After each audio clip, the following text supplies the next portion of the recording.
Ok. Salut à tous, j'espère que vous allez bien. Donc aujourd'hui, nouveau tuto pour une trottinette Urban Glide. Tu peux filmer Urban là. Urban Glide 100 XS. Donc premier réflexe, lorsque vous voulez réparer une trottinette, prenez la peine de regarder le type. Donc il y a plusieurs versions de trottinette Urban Glide. Et là, moi pour le coup, c'est sur le côté. Tu peux juste leur montrer là sur le côté, il y a l'étiquette. Voilà, bon là je ne vous montre pas tout, mais vous allez voir en fait, c'est bien précisé Urban Glide 100 XS. Voilà, remonte s'il te plaît. Donc, juste pour vous montrer, le client, quand il m'apporte la trottinette, j'ai l'erreur 14. Donc, le premier réflexe, c'est toujours d'aller chercher le manuel d'utilisation de la trottinette. Donc, je vais vous montrer un truc. Je vais simuler, hein, la fameuse panne en déconnectant. Donc là, vous voyez que c'est allumé. Ça ne fait pas de bruit. Et si je déconnecte, parce que pour le coup, il m'a ramené la trottinette avec cet accélérateur-là, qui était complètement dézingué, qui ne fonctionnait pas. Si je déconnecte, vous allez voir ce que ça va donner. Voilà, donc j'ai l'erreur 14. Donc, dans le document trottinette Urban Glide, c'est bien précisé que l'erreur 14, c'est un problème d'accélérateur. Il faut être bien sûr parce que c'est précisé dans le manuel. Voilà. Donc, je vais remettre. Voilà, là, je vais refaire la connexion. Vous voyez que l'erreur est partie. Donc, on réalise bien que c'est ça. Donc, là, je vais éteindre. Je vais vous expliquer autre chose. Donc, ce que j'ai fait, je vais vous montrer. Ce que j'ai fait, c'est que je vérifie ma continuité. D'accord? Donc, à la base, je me disais, est-ce que il y a des câbles qui sont coupés pour...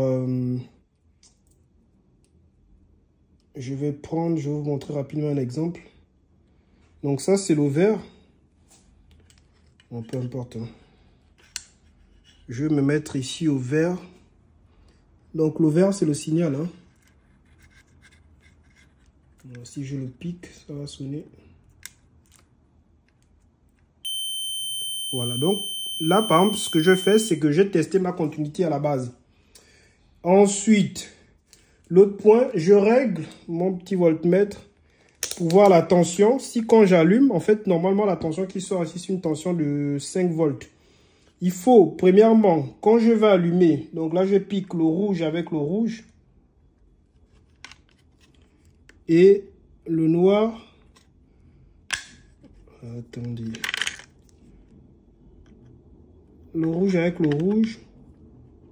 Et le noir avec le noir. Regardez la machine là-bas. Regardez comment elle varie. 5 volts. Bon, là-bas, c'est parce que c'est débranché. Donc, j'ai 5 volts. Je vois bien que je suis bon. Maintenant, la vérification, c'est que donc là, j'étais avec le rouge et le noir. Ça, c'est l'alimentation de 5 volts de l'accélérateur. Et ensuite, quand on lance le signal, le vert donc devient le rouge. Donc, on prend la mesure du vert. Donc, le vert devient le rouge et le noir devient toujours le neutre ou le moins. Sauf que quand moi j'ai fait ça, je me suis rendu compte, bon bref là je ne vais pas prendre la mesure, mais je me suis rendu compte en allumant que j'étais toujours à 0. Et en fait, vert avec le rouge ici, là c'est parce que j'ai pas une bonne prise. Voilà, j'étais toujours à 0 et quand j'ai lancé l'impulsion, voilà, quand j'ai lancé l'impulsion, tout branché et tout allumé, il n'y avait pas de variation, je n'étais pas à 5 volts. Ce qui me montrait que même en changeant, parce que j'avais un autre accélérateur, même en changeant l'accélérateur, rien ne se passait. Donc, le problème venait de l'accélérateur. Celui qu'on m'a emmené est celui que j'avais premièrement. Donc, celui que je vais un peu le mettre, tout est bon, tout est clean. Et je remonte tout ça, je vous remonte le truc à la fin.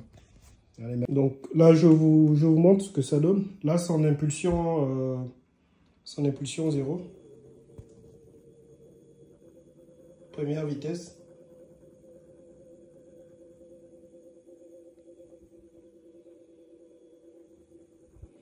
Allez hop. C'est pas beau ça?